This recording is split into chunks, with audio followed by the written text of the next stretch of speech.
Thanks again for tuning in for another segment of Megan's Movement Minute with yours truly, Megan the trainer here at Fitness Lying Down.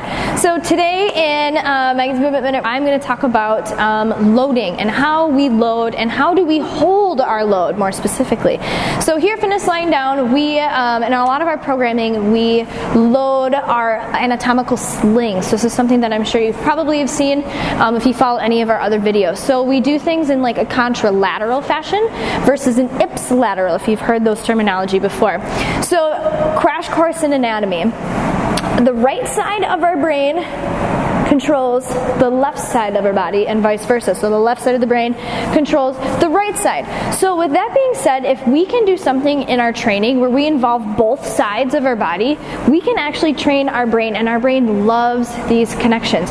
So again, when we think of when we're walking, you know, we have our opposite arm and leg going together, and our brain loves it when our body kind of jives and smooths out together. So I'm going to show you a couple ways that we utilize that here in Fitness Lying Down, and a couple of ways to help you if you want to start loading contralaterally, and what ways you can start doing that. So once we start kind of manipulating our body position and our holding position, we then can now start to either ipsilaterally load, so we're loading the same side that's working, or we can contralaterally load, where we load the opposite side that's working.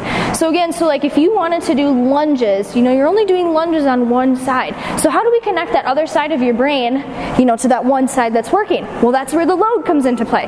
So I've got the Ultimate Sandbag here. So let's say I wanted to do some lunges. So I could load the bag up on my left side.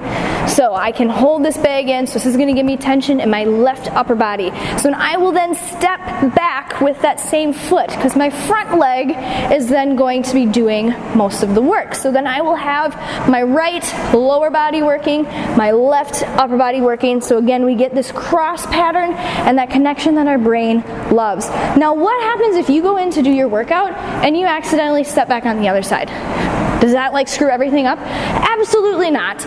Of course, you can do that, and it's not a huge deal, but again, if we want to train those patterns, then the contralateral loading is the optimum, the best way, I suppose, to do that. But it's always good to be mindful on what side that you're loading, and do you want that contralateral response, or do you want the ipsilateral response? Sometimes one is harder than the other, and sometimes we want the harder one, sometimes we don't, and that's totally okay. As Corey always likes to say, you have to know what's inside the box before you can go outside of the box. So know how to load the contralateral patterns, know how to load all those anatomical slings before you can start getting really kind of abstract in some of your programming. So now that you know better, let's go out and do better so we can all be better.